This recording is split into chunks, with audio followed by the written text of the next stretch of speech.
A few years ago, we approached the National Rural Health Mission and the Tamil Nadu State Health Society.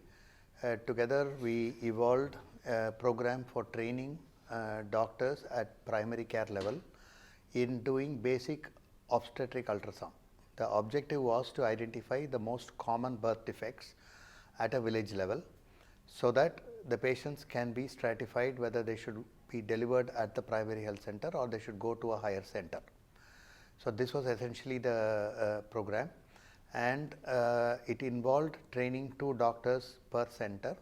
The initial training period was done at the primary health center itself, followed by 1 year of online auditing of all the images.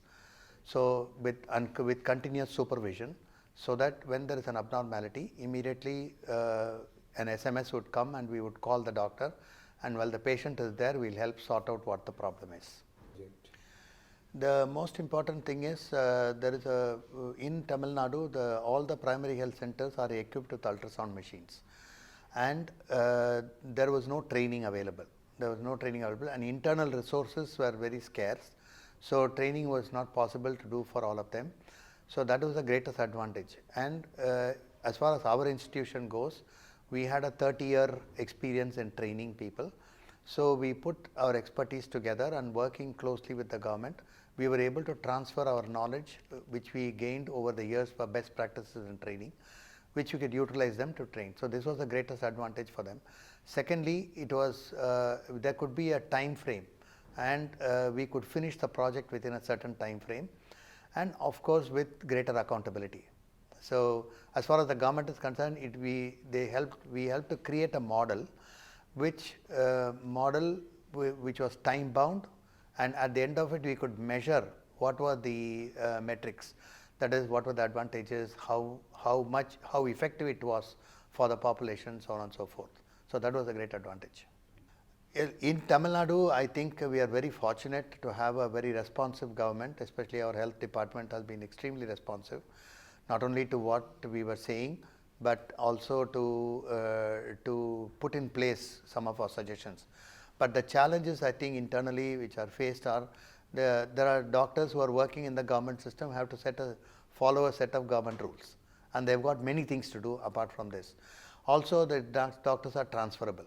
So when you train a doctor, before the training period is over, if they are transferred to another place, then the training gets disconnected.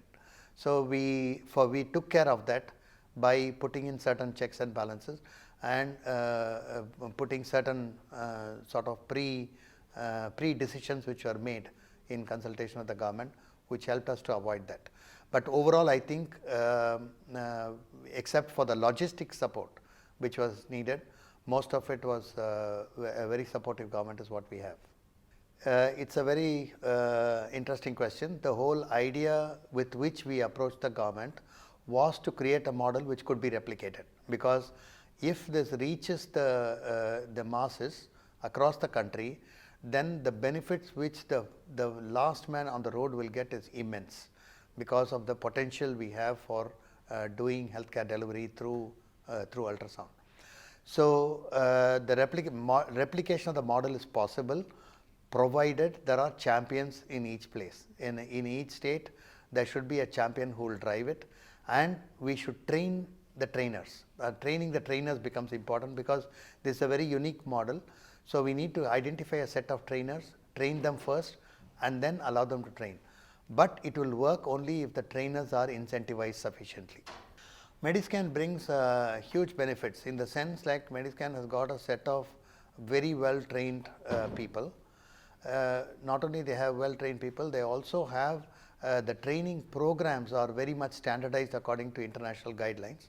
So the protocols are all well set and ready. So we know exactly what to do when we go there. In 12 days, what can we achieve? In 5 days, what can we achieve? The program is already set. So it's very easy to do that. So that's the big advantage. The pre-knowledge of the training protocols, training principles, and also the willingness to share the knowledge.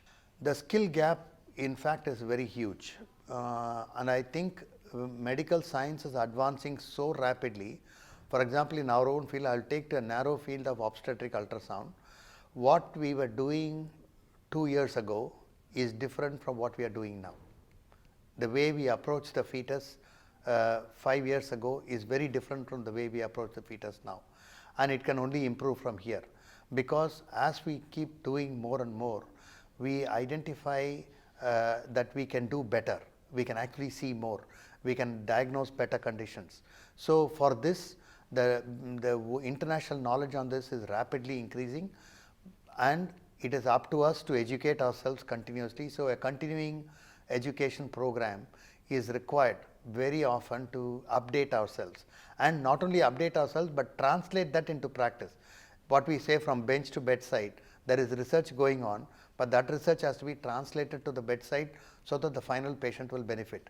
So this skill gap and education is the biggest challenge we face. The more we educate, the more we empower. The more we empower, the better healthcare delivery that will take place. Today I can speak for Tamil Nadu because I know my government is very committed to doing very good healthcare delivery. They are bringing in a lot of new schemes, and they are also on the positive note, they want their doctors to be trained better in various areas.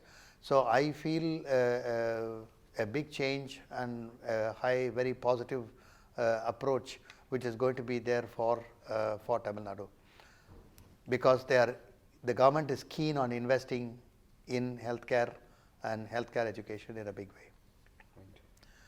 Now, PCPNDT Act is certainly an act which puts a lot of restrictions, especially in training, which I believe is too restrictive and causes a lot of problems into not only finding out whom you will train and who will train. And this is something which we have to look into very deeply for the larger interest of the country and also healthcare delivery. I think it's high time that we look into the act, relook at it. One of the major problems we face is, for example, the word offence, which is written in the PCPNDT Act, relates to everything that is, if you don't comply with the act in any aspect, it is called as an offence, which means if somebody has left out a signature and that signature is called an offence. If you do sex determination, that's also an offence. So what has happened is, this offence has a punishment.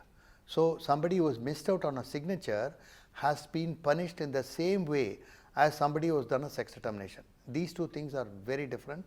I think small signatures, administrative issues should be called as non-compliance, and the word offence should be applied only to the pure act of sex determination.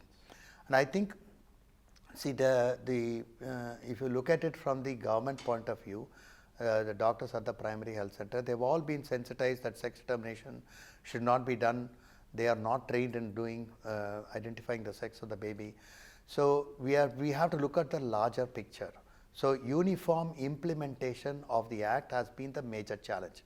Every district, every appropriate authority implements it in a very different way. So the interpretation of the act, the Uniform Implementation Act across the country is actually the need of the hour. The act has to be simplified and it has to be inclusive without restricting on spreading knowledge of ultrasound. So I think the act has actually restricted us in spreading knowledge, which I think it's serious. It's high time we sat and thought about it. And I can tell you very clearly that regarding the sex change or gender ratio alteration in India will only happen if we think out of the box. Restricting ultrasound alone is never ever going to improve the sex ratio. There are other methods which we need to explore. South Korea has got a fantastic model which they changed dramatically over the years.